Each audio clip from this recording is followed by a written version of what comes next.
So here we go. YouTube goes automatically.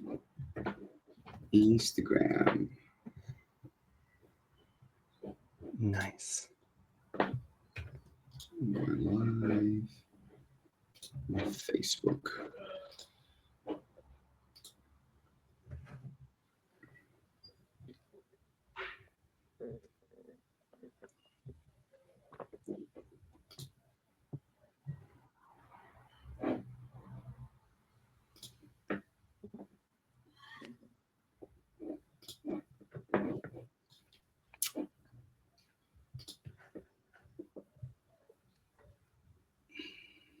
Okay, and we We are are at. on, but it's not 6 p.m. yet. But anyway, We are early.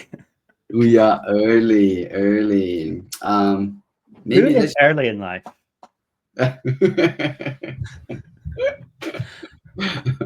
April Fools. All right, so let's get started with this live session.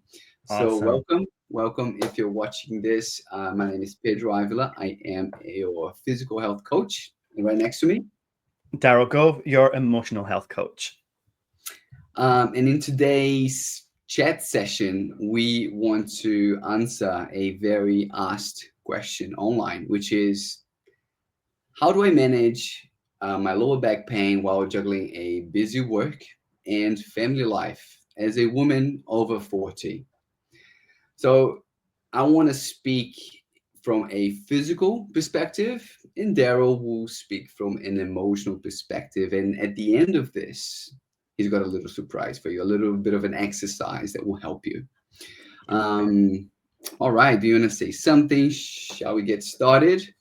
Yeah, I would just say that what we're going to help you with the learning how to manage back pain while juggling a busy work and family life as a woman over 40. Obviously, it's not from our experience as a woman over 40, but these techniques will apply either way. You're not 40 yet, Pedro, are you? Are you 40? No, No, 30, no, no. 35. I'm Um, sailing towards 50. but just a Oh, disclaimer, most of my clients over my 10 years of experience has been women over 40 with back pain. And that's why I'm here. All right. So now this is for you. If you're a woman over 40, juggling work, family, and everything in between, chances are your lower back has started to talk to you and not in a friendly way.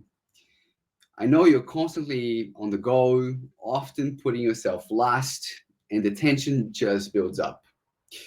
The truth is, lower back pain is in this stage of life isn't just about wear and tear. It's about how we move, how we rest, how we lift, and recover in the middle of a busy day because life only gets busier. Yeah. So let's break this down into four simple, realistic strategies that you can start using right away, even if you have a packed schedule. So let's start with number one, keep moving, even in small doses. Now, I know that if you are experiencing lower back pain, you are scared to move because you don't want to aggravate it. Yeah, but it's not like if you want to run a marathon, you run a full marathon tomorrow. You start slow. Yeah.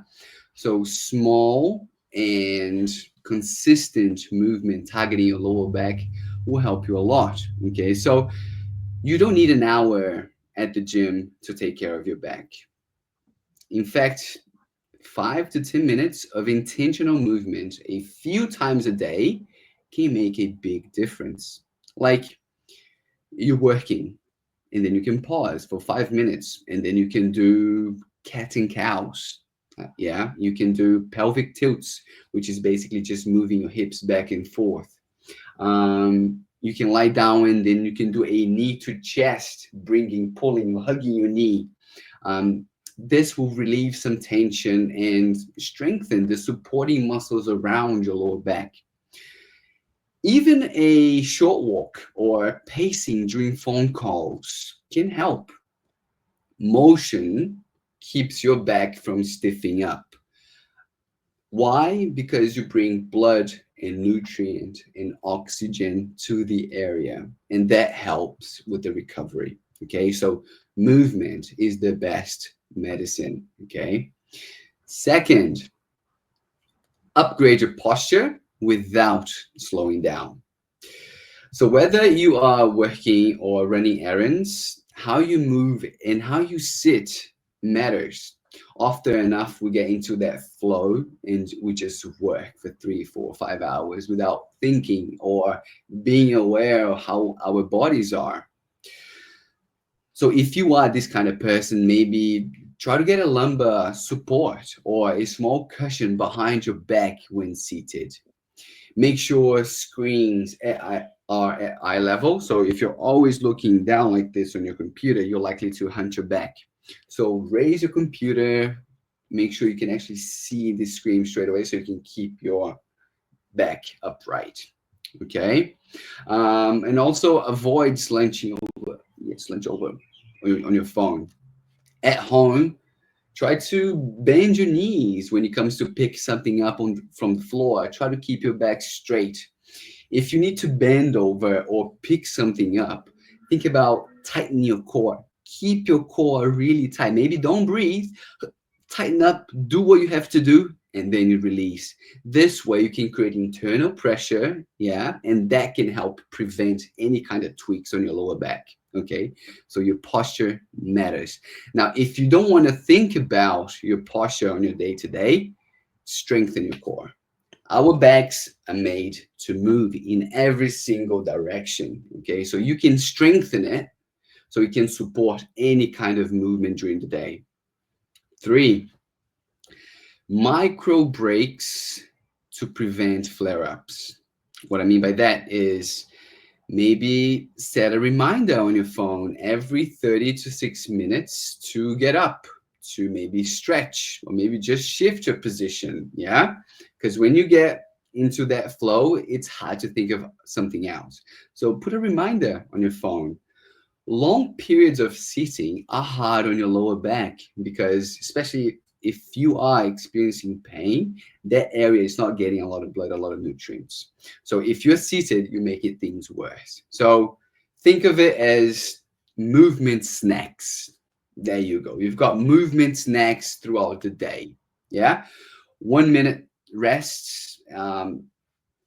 Just to keep you moving. Yeah, maybe take 5 minutes out, rest 1 minute, do another minute, rest 1 minute, just do whatever works for you. Yeah. And four, smart self-care that fits your life. So what I mean by that is heat therapy is a quick fix. A hot pack for 10 minutes in the evening can do wonders. Focus on your sleep too. Maybe lie on your side with a pillow between your knees or on your back with a pillow under them. Both will take pressure off of your lower back. And lastly, stress tightens your muscles. That's when Daryl comes in. But if you are experiencing lower back pain, try to stop, shift your mind away from the pain, and use your breathing as an anchor. So maybe deep breathing for 2 minutes on quiet time can actually ease the physical tension. Conclusion for the day. Yeah. You don't need to overhaul your whole life. Just build small, consistent habits. A little movement, good posture, and quick recovery tools can go a long way. You don't need to reinvent the wheel. Yeah. You just need to spare some time for yourself. And you can frame it differently. This is self care. This is time for me. So, with the right approach, you can feel strong, you can feel capable, and pain free while handling everything that life throws at you. So, that's basically me. Now, I'm going to pass it on to Daryl. Awesome. Thank you, Pedro. And I'm definitely going to do my movement snacks because framing anything as a snack makes it sound better to me. So thank you for that one. So, look, from an emotional perspective, how do you manage your pain while juggling a busy work and family life? Well, to start off with, if you're in this situation, you're going to be overwhelmed. And so when you're overwhelmed, like Pedro says, pause. Don't push through. If you have sharp pain, that's a signal that you need to rest. It's your nervous system telling you, calm down, relax. Rest is going to lower your sympathetic nervous system. It's going to put it into parasympathetic. What does that mean? It's taking your system out of overdrive. It's going to reduce your pain signals. So emotionally, that's going to be like hitting a reset button. It's going to let you have even more energy for the rest of the day to keep going. I know so many people who just they get into a flow, and when they're in it, they want to keep going, keep going, keep going. It needs done. But really, when you start to feel those twinges, pause. Either do some stretches like Pedro recommends, or do some meditation, even deep breathing. You just need 5 minutes. You don't need a 45-minute pause. 5 minutes of stretching, 5 minutes of breathing in for 4, holding for 7, and breathing out for 8. It's going to lower cortisols. It's going to help balance inflammation. It's going to relax muscles. If you are not into breathing and you don't want to stretch, get a 5-minute hypnosis audio or meditation timer and listen to that. Acknowledge your feelings. Studies show that if you have stress or guilt when you're overwhelmed, you've got too much to do. Maybe you're not giving enough to your work, or not giving enough to your family, or not giving enough to yourself. These emotions that you feel in response to that can make your back pain worse. Okay, emotional distress amplifies pain processing. This is one of the reasons that we really want you to take care of your emotions if you're going to have a long-term solution for your back. Name what you are feeling. This will ease it. For example, if you're just feeling stretched thin, what is it Bilbo Baggins says? I feel like not enough butter spread over too much toast. If you feel that way, say, I feel stretched thin. If you're angry, just say out loud, I'm angry. If you're overwhelmed, say, I'm overwhelmed. It's proven that naming the correct emotion that you're feeling actually calms it down. It makes you feel better. But if emotions flare, because they're going to, if you're in pain and you're overwhelmed and you're busy, tell yourself that you're doing a good job. Tell yourself that you're doing enough. And you tell yourself, I'm doing enough, because you are, because you're doing what you can do. And it just has to be enough. So accept that, but be optimistic, right? Be optimistic that you can do things in a new way, because optimism helps rewire your brain to different ways of being. And if you're going to change your emotions, if you're going to change your state, if you're going to manage your state, then that's what you're doing. You're learning to use different parts of your brain. Optimism is helpful with that. People who are super optimistic all the time can be really annoying at the wrong time, right? But keep yourself positive to just the right level for you. And if things do get too much, you might need to reach out for support. Don't be afraid to do that. You've got a lot on your plate. Get help from professionals. Maybe you need to go and see a GP or get some medication. Maybe you need a massage. Maybe if finances are a strain, you need to get some budgeting services. In New Zealand and Australia, you can definitely get that for free. Maybe you need to join a support group to get support. If you post in the Vita Back Pain Relief Hub, I'm sure there are other people in this group that are going to be going through similar things to you and will resonate with what you're saying, with your pain points, with your complaints. If you just want to like rant in there, you can do that. Talk to friends and family if you've got good friends and family. If you've got shit ones, think about getting some new ones.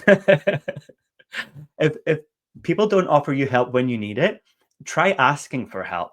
A lot of us, we just try and do everything on our own. Maybe you need help, and maybe one of your friends is waiting for you to ask them for help, and they would love to give that to you. So give that a go.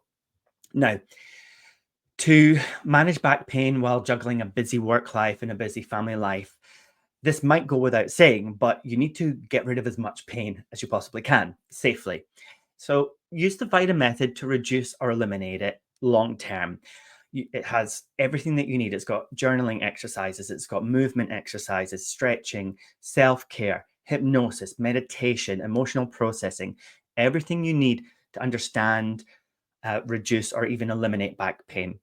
But whatever works for you works, right? So if you want to balance it, just do what works to get rid of the pain safely.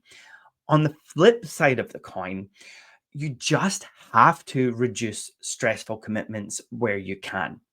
Excess stress, it's going to make your back pain worse. Excess stress spikes cortisol. Cortisol long term is going to cause inflammation, heightened pain perception. It's going to cause tense muscles. So make a list of all your commitments: work, family, household. divide this list into commitments that reduce stress and commitments that cause stress. Is it a joy to do it? Reduces stress. Do I hate doing it and I think about it and I worry about doing it? Causes stress. For things that cause stress, is there anything you can do to delegate it out, to give some of it to your kids or other people at work? Can you get help to do it? Can you pay someone to do it? And if you can't, can you automate it? Can you create systems like making your meals in bulk on the weekend to keep you going through the week? What can you do to make the things you have to do easier? The last option is to just not do it. My friend Trish told me, if you are too stressed and there's too much pressure and you can't do everything, just pick some things and put them in the fuck it bucket. Just don't do them. Just completely throw them out. And it's one of my favorite things to do with my to-do list is get stuff that's been there for a couple of weeks and just say, that's not getting done.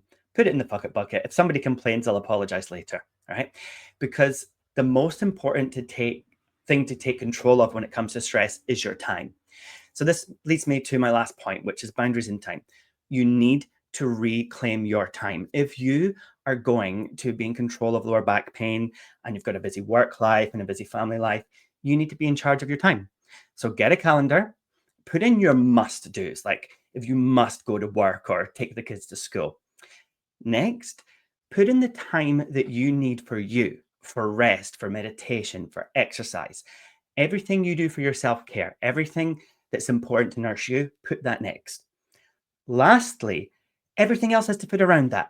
Friends, family, any other commitment, or you have to ditch it. Because if you're going to take control of lower back pain long term, you need to be first. You need to put that self-care first. To guard your time, and if you're going to do this, you're going to need to set boundaries, okay? Saying no is going to protect your emotional energy because overgiving creates overwhelm. Too much overwhelm and you're fueling tension, you're fueling pain. Studies say that our pain is worse when we're overwhelmed than when we're relaxed. So think about that when you're tempted to commit to things that you don't have time or energy for. If you're new to boundaries, here's an exercise you can try. So you might want to write some notes or you can come and watch this back. It's called the boundary break and it just takes 1 minute, okay? It's going to help you to take back your time by setting clear boundaries and making it easy for you to say no to unnecessary demands. It goes pause, breathe, check in, say no, release, and affirm. Now, the awesome thing is if you take these words and put them in a row, you know, with the letters to make an acronym, it's really easy to remember. It's PKNSNRA. Okay, awesome. Yeah.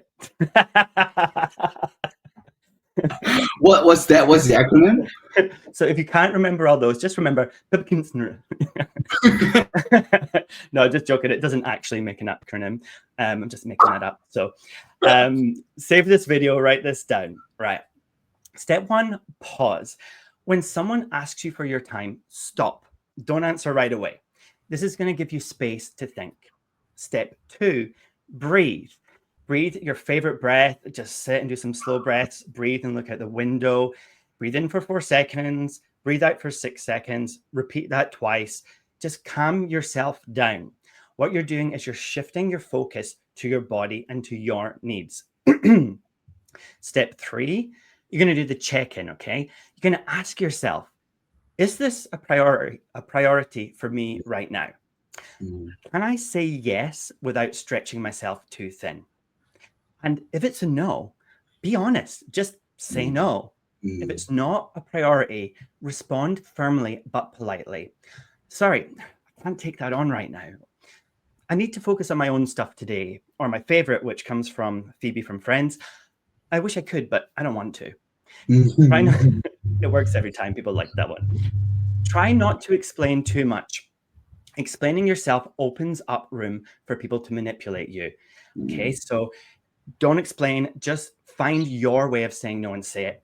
Step 5 is release. After you've said no, that might be a bit new for you. So there's going to be some tension in your body. So go and do some stretching, go and do some cats and cows, or just roll your shoulders back 3 times. You know, maybe you're just at your desk and you're just like, right, I've just said no. Ooh. Shake your hands. Just release and shake off any tension. The last step is affirm. Tell yourself, My time is mine. I get to choose. This Mm, locks in the mindset. Okay. Why does this work? The pause and breathe is going to stop you from saying yes automatically out of habit. The mm, check in is putting your needs first. Saying no takes your time back from others, it creates boundaries. The release keeps you feeling good about what you just did. And the affirmation, affirming it, builds a habit of owning your time. And remember, it's super easy to remember. If you can't remember all that and you don't want to watch it back, just remember the easy acronym PIPKINSNR. Okay. If you find it hard to say no, try practicing this every day or two, right? Practice it even when you want to say yes, say no anyway. And after they've accepted your no, you can just change your mind and say yes. Just practice it a few times. You'll get the hang of it, and people will get used to it very quickly. mm. They'll really will appreciate you, and they'll learn from you how to say no. Your time is yours. Guard it. Okay. So there we go. This is how you manage back pain while juggling a busy home and family life. I hope this is helpful. Any questions? Far away. Back to you, Pedro.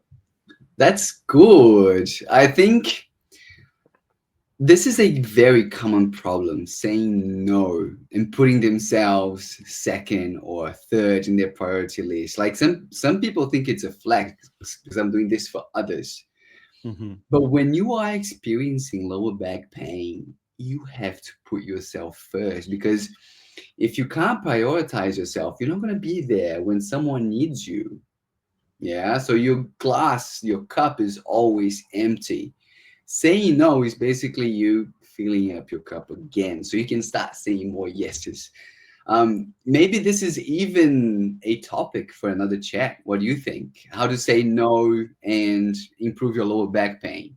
Yeah, I think we should definitely expand on this because I know it's a place that people have a sticking point. So feel free to comment or write in if you have specific situations where you're finding it difficult to say no, and Yeah. we can workshop those for you or with you.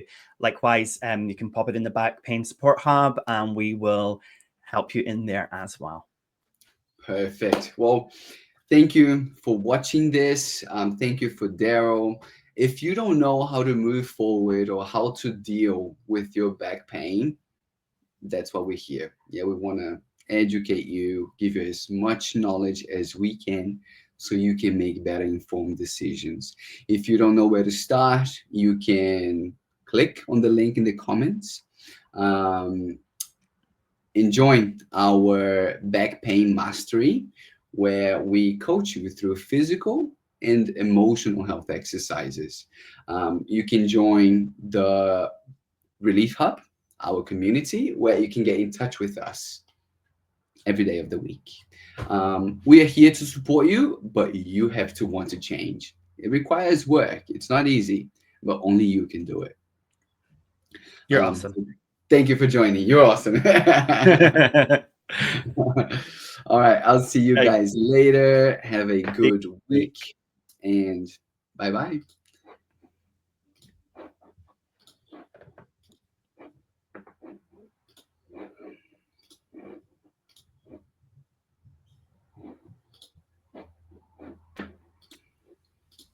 Okay. Done. We did it. Another one. This was good. Are we still live? It says we're still live. Just on here. Maybe I can just